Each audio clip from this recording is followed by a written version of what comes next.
ऐसा महसूस होता है जैसे इन fraud micro financing loan apps के खिलाफ हमारी स्ट्रगल को कामयाब होने में अभी एक तवील अरसा दरकार है। आज की इस वीडियो में जो चशमकुशा हकायक मैं आपके सामने रखूंगा, उन्हें देखकर उन्हें सुनकर आपको अंदाज़ा होगा कि हमारे इदारे कितनी देर कर देते हैं ऐसे जराइम की सरकोबी के लिए और उनके खिलाफ अमली इकदाम उठाने में, कि तब तक अच्छी खासी अवाम एक्सप्लॉइट हो चुकी होती है। दोस्तों, इन फ्रॉड माइक्रो फाइनेंसिंग ऐप्स ने सिर्फ पाकिस्तान जैसे तरक्की पजीर मुल्क को ही इस सारे अमल का निशाना नहीं बनाया। इन्होंने इंडोनेशिया में और इंडिया में भी उसी फिनटेक इंडस्ट्री के पोटेंशियल को रियलाइज़ किया और वहाँ पे भी इसी तरह इन्वेस्टर्स को भी अट्रैक्ट किया और आम पब्लिक को भी अट्रैक्ट किया। मैं आपको पिछली वीडियोस में ये बता चुका हूँ कि ये ऐप्स बेसिकली किसी भी सोसाइटी में, किसी भी मुल्क में उस पोटेंशियल को देखते हुए जाती हैं कि 80% लोग ऐसे होते हैं जिनकी एक्सेस बैंकिंग चैनल तक नहीं होती। अगर उन्हें कोई कर्जा लेना होता है तो उनके पास या तो इतनी नॉलेज नहीं होती, तालीम नहीं होती, या फिर वो डॉक्यूमेंटेशन जो किसी भी कर्जा देने वाली कंपनी को रिक्वायर होती है कानूनी तौर पर, वो सारी फॉर्मेलिटी उसे पूरी करना होती है। तो आम बंदा जो है वो इतनी डॉक्यूमेंटेशन प्रोवाइड नहीं कर सकता। ये लोन ऐप्स जितनी भी हैं, इनमें खास तौर पर जो लीडिंग ऐप्स थी वो बेसिकली चाइना से बिलोंग करती थी और ये चाइनीज इन्वेस्टर्स ही थे जिन्होंने इस पोटेंशियल को रियलाइज किया और उन्होंने देखा कि ये काम पाकिस्तान, इंडोनेशिया, इंडिया जैसे ममालिक में बड़ी आसानी से चल सकता है। वहाँ लोगों को आसान कर्जों की आसान शराइत और आसान कवायद व ज़वाबित, टर्म्स एंड कंडीशंस वगैरह का बता के कर्जों का बताओ कि जी ये कर्जा आपको बड़े आराम से मिल जाएगा, लोग अट्रैक्ट होंगे। उसके बाद रिकवरी के टैक्टिक्स बताए बगैर उनको लोन दे दो और फिर उनके डाटा को हैक कर लो। सेम यही सिचुएशन इंडोनेशिया में भी पेश आई और इंडिया में भी पेश आई, लेकिन हमारे यहाँ के अदारों के बरक्स वहाँ पे अदारों ने काफ़ी तेज़ी से काम किया और जैसे ही शुरू में कुछ केसेस रिपोर्ट हुए तो इंडोनेशिया की अथॉरिटीज़ ने भी इस पे फौरी तौर पर काम शुरू कर दिया और इन ऐप्स के खिलाफ बाकायदा कानून साजी करके उसको इम्प्लीमेंट किया गया और जितने भी दफातर थे फ्रॉड लोन ऐप्स के उनको बंद किया गया। उसके साथ साथ उन ऐप्स को गूगल प्ले स्टोर से हटाने के लिए अमली इकदाम किए गए। इसी तरह इंडिया में भी, जैसे यहाँ मैंने आपको बताया कि स्टेट बैंक ऑफ पाकिस्तान बिल्कुल एक साइड पर होकर बैठ जाता है कि ये चीज़ें जो हैं ये NBFC, non banking financial companies वगैरह SECP के अंडर आती हैं, उसी ने रेगुलेट करना है, तो स्टेट बैंक ऑफ पाकिस्तान का कोई रोल नहीं है। लेकिन resource bank of India RBI, जैसे यहाँ का जो स्टेट बैंक है, वहाँ इंडिया में जो वहाँ का स्टेट बैंक है, उसने ऐसा कोई काम नहीं किया, उसने अवॉइड नहीं किया, इस इशू को इग्नोर नहीं किया, बल्कि उन्होंने फौरी तौर पर पॉलिसी वज़ा की कि किस तरह से इन ऐप्स के खिलाफ काम किया जा सकता है, लोगों में कैसे अवेयरनेस क्रिएट की जा सकती है और इन ऐप्स को बाकायदा तौर पे बंद कैसे किया जा सकता है और फिर उस पॉलिसी को इम्प्लीमेंट किया। अब इंडिया की अगर तफसीलात को देखा जाए कि इंडिया ने कौन से टैक्टिक्स को इस्तेमाल किया, किस किस्म की पॉलिसी को रेगुलेट किया, वज़ा किया, इम्प्लीमेंट किया, तो उसके लिए हमारे स्टेट बैंक ऑफ पाकिस्तान और SECP के लिए खास तौर पे एक बड़ी क्लियर गाइडलाइन है। जैसे SECP अभी भी उन चंद ऐप्स के लाइसेंस को मनसूख नहीं कर रहा, बल्कि मफादे आमा के मैसेजेस चला रहा है और साथ में लोगों को ये बता रहा है कि जी इन ऐप से आप लोन लें, इनसे ना लें। रजिस्टर्ड, लाइसेंस और अनलाइसेंस्ड का फ़र्क लोगों को बता रहा है। इंडिया में ऐसा कुछ नहीं किया गया। वहाँ पे एक प्रॉपर रेगुलेटरी फ्रेमवर्क था कि वहाँ किसी ने भी अगर किसी दूसरे फर्द को या इंडिविजुअल को कर्जा देना है तो उसके लिए ज़रूरी है कि या तो वो एक बैंक हो या फिर NBFC हो, नॉन बैंकिंग फाइनेंशियल कंपनी हो। अब ये दो बेसिकली एंटिटीज ऐसी थी जो इंडिया में लेंडिंग कर सकती हैं। यहाँ तो पाकिस्तान में अंडर द टेबल भी आप जानते हैं कि लोग सूद का लेन देन का कारोबार करते हैं, प्राइवेट लोग भी करते हैं, लेकिन इस तरह से ऐप बना के कारोबार करने के लिए ये ज़रूरी है कि बाकायदा तौर पे वो रजिस्टर्ड कंपनी हो। अब जब वो कंपनी रजिस्टर्ड कंपनी होगी तो उसके बाद उसको अपनी वेबसाइट पे एक प्रॉपर कंसेंट लेटर अपलोड करना पड़ेगा, जिसे बाहमी रजामंदी का फॉर्म भी कहा जाता है। और उस कंसेंट लेटर में एक एक चीज़,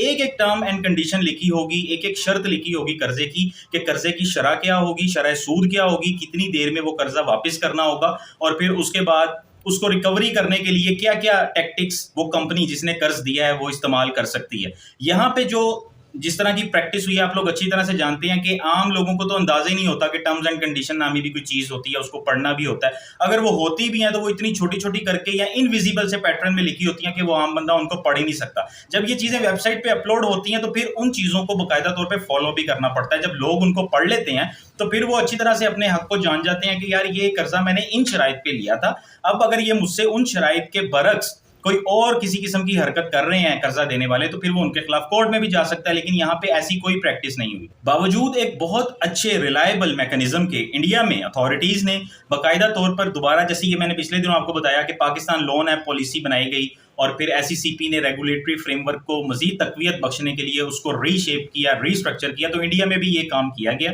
उन्होंने ना सिर्फ ये कि उस रेगुलेटरी फ्रेमवर्क को दोबारा से उसके कंटेंट्स का जायजा लिया कि कहाँ पे ऐसी कोई चीज़ है जिसका फ़ायदा उठा के ये लोन ऐप्स ऑपरेट कर रही हैं, बल्कि उसके साथ साथ उन्होंने ये लाजिम करार दे दिया کہ بینکس کے تھرو چاہے یہ قرضہ دینے والی کمپنیز جو ہیں کسی ایسے شخص کو قرضہ دے رہی ہیں جو بینکنگ چینل تک رسائی نہیں رکھتا، تو پھر وہ قرضہ اس کو مل ہی نہیں سکتا. جتنی بھی ٹرانزیکشنز ہوں گی بینک کے تھرو ہوں گی تاکہ ان کا ایک پراپر ریکارڈ مینٹین کیا جا سکے. جیسے آپ کے ساتھ ہو رہا ہے، بہت سارے لوگوں کے ساتھ یہ کیس بھی ہو رہا ہے کہ وہ کہتے ہیں کہ یار ہم نے جتنی پرنسپل اماؤنٹ لی تھی اس سے زیادہ پے کر دی ہے، اس سے زیادہ سود پے کر دیا، لیکن اس کے باوجود ہمارا وہ ریمیننگ بیلنس اور ریمیننگ اماؤنٹ وہاں پر شو ہو رہی ہے اپلیکیشن میں. تو وہاں پہ انڈیا میں انہوں نے یہ چیز لازمی قرار دے دی کہ اگر کوئی شخص بینکنگ چینل تک بینکنگ اکاؤنٹ اپنا نہیں بنا سکتا تو اس کو قرض دیا ہی نہیں جا سکتا. یہ ایک لازمی اس کی شرط، جو بھی ان کا لینڈنگ ایکٹ تھا اس کی ایک شرط قرار دے دی گئی. لیکن باوجود اس قسم کا ریگولیٹری فریم ورک بنانے کے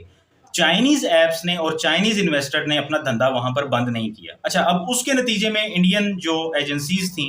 اور جو بھی متعلقہ ادارے تھے انہوں نے کیا کام کیا جو پاکستان میں نہیں ہو رہا. ابھی تک ایس سی سی پی نے بروقت کا ادھار پیسہ وغیرہ کا لائسنس منسوخ نہیں کیا. انڈیا نے فوری طور پر یہ کام کر دیا. اگرچہ وہاں پر بھی ایک پی سی فائنینشیل کمپنی تھی جس نے اپنی ایک اپلیکیشن گوگل پلے اسٹور پہ اپلوڈ کی ہوئی تھی اور اس اپلیکیشن کا نام تھا کیش بین ایپ. اس ایپ نے اچھے خاصے لوگوں کو وہاں اس فراڈ کا نشانہ بنایا. کیونکہ انڈیا کی آبادی بہت زیادہ ہے تو جس طرح پاکستان میں جو شدت رہی اس جرم کی اس سے کئی گنا زیادہ وہاں پر ظاہر ہے ان لوگوں نے لوٹا لوگوں کو، اور تقریباً 1320 کروڑ روپے اضافی اپنی انویسٹمنٹ سے انہوں نے ارن کیے. اسی طرح لوگوں کو بے وقوف بنا کے ان کے ساتھ فراڈ کر کے، اور یہی سارے ریکوری ٹیکٹکس یوز کیے گئے کہ لوگوں کا ڈیٹا ہیک کر لیا گیا، ان کی کانٹیکٹ لسٹ کو ہیک کر کے اس پہ کالز کی جانے لگی. تو انڈیا نے فوری طور پہ وہاں پہ ریسورس بینک آف انڈیا کی انسٹرکشنز پہ جو بھی متعلقہ ادارے تھے انہوں نے نہ صرف اس کیش بین ایپ کو بلاک کروایا، اس کے بعد انہوں نے پی سی فائنینشیل سروسز کے نام سے جو انہوں نے اپنا ایک ریگولیٹری ایک لیگل بزنس بنایا ہوا تھا اس کو جو لائسنس ایشو کیا گیا تھا وہ لائسنس مکمل طور پر منسوخ کر دیا.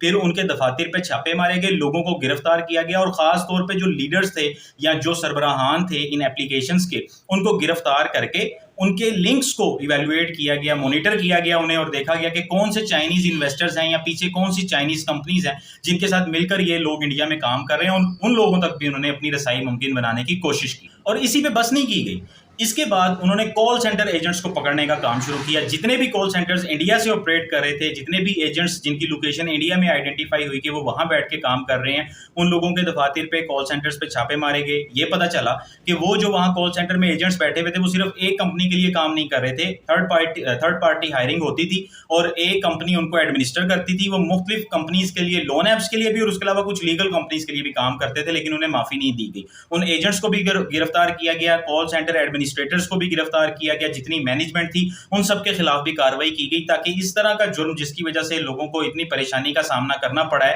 یہ بالکل بھی پریویل نہ کر سکے. اس سے متعلقہ جتنے بھی لوگ ہیں وہ باہر نہ رہیں، ان کے خلاف جتنے زیادہ اقدامات اٹھائے گئے، قانونی چارہ جوئی جو بھی کارروائی کی جا سکی وہ کی گئی. اب اتنی ساری کارروائیاں کرنے کے بعد جو انڈیا میں متعلقہ اداروں کے سربراہان تھے ان کا یہ کہنا تھا کہ انڈونیشیا جیسے ملک میں جہاں پر یہ ساری کی ساری اسی طرح کی کارروائیاں ہوتی رہیں اور وہاں پہ بھی گورنمنٹ نے اسی طرح سے ایکشن لیا، اور نہ صرف جو انلیگل لون ایپس تھیں ان کے خلاف کارروائی کی گئی بلکہ جو رجسٹرڈ لائسنسڈ لون ایپس تھیں جنہیں انڈونیشین گورنمنٹ نے آتھرائز کیا تھا کہ وہ منی لینڈنگ کی ایکٹیویٹی میں انوالو ہو سکتی ہیں، ان کو بھی بلاک کیا گیا، ان کے لائسنسز کو منسوخ کیا گیا. تو انڈین حکام کا یہ کہنا تھا کہ انڈونیشیا میں یہ کارروائی زیادہ آسان ہے کیونکہ انڈونیشیا نسبتاً ایک کم آبادی والا ملک ہے اور وہاں پر جتنی بھی ایپس تھیں ان کی کچھ نہ کچھ تفصیلات اعلیٰ حکام کے پاس موجود تھیں، لیکن انڈیا میں ایسا نہیں تھا. اس کے باوجود لوگوں نے یا آپ کہہ لیں کہ اداروں کے سربراہان نے اور حکام نے اس چیز کو محسوس کیا کسی بھی وجہ سے. انہوں نے یہ ریئلائز کیا کہ لوگوں کے اس مسئلے کو سالو کرنا ہماری اولین ترجیح ہونی چاہیے، اور انہوں نے ان ایپس کو کسی نہ کسی طرح سے بلاک کر دیا. یہی سیم گائیڈ لائن پاکستان میں بھی فالو کی جانی چاہیے.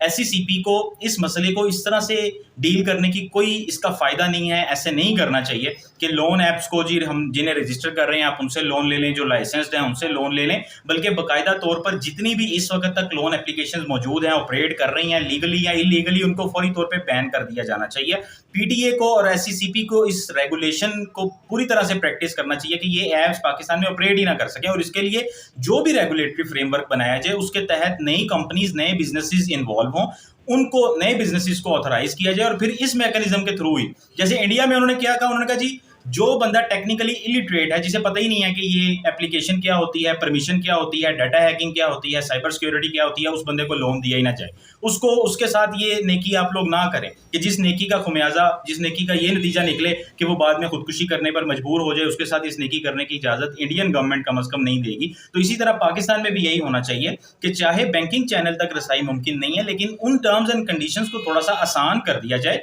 बैंक के थ्रू सारी की सारी कार्रवाई हो, सारा लेन देन हो, और उसके बाद इन एप्लीकेशंस की टर्म्स एंड कंडीशंस बड़े वाज़िया तौर पर इनकी वेबसाइट्स पर मेंशन हो। ये एप्लीकेशन जब किसी को लोन लें तो उसे बाकायदा तौर पर अपने ऑफिस में बुला के, ऑनलाइन मैकेनिज्म को तो बिल्कुल फौरी तौर पर इसके अंदर से एलिमिनेट करने की ज़रूरत है। इसके बगैर ये मामला कभी भी ठीक नहीं होगा। जब आप उनके ऑफिस में जाएंगे, वहाँ पे एक मैनुअल फाइल मेंटेन होगी, एक बाकायदा तौर पे फिजिकल फाइल उनके पास होगी, आपके पास होगी, तो फिर ये फ्रॉड नहीं होगा कि जी मैं इतना सूद मेरे साथ इन्होंने तय किया था, उससे ज़्यादा ले लिया। तो हमारे हुकाम को भी ये देखना चाहिए कि ये फ्रॉड सिर्फ पाकिस्तान में नहीं हुआ, ये बाकी दूसरे ममालिक में भी हुआ है, और उन ममालिक का जो इस हवाले से कंडक्ट रहा है, जो उनके टैक्टिक्स रहे हैं, जो तरीक़ेकार रहा है, हमें उसे फॉलो करना चाहिए और उनसे इबरत भी पकड़नी चाहिए कि वहाँ पे जितने ज़्यादा फ्रॉड हो चुके हैं, अगर वो सारे फ्रॉड यहाँ पर भी हों, तो यहाँ तो इन्फ्लेशन वैसे ही इतनी ज़्यादा है, महंगाई की वजह से लोग अपने आप को नहीं बाज कर रख पाते, और वो जब भी कोई ऐसी अपॉर्चुनिटी देखते हैं, ऐसी ऑफर देखते हैं, तो फ़ौरन उसको यूटिलाइज़ करने की कोशिश करते हैं। तो इन चीज़ों को हमारे हुकाम को समझने की बहुत ज़रूरत है।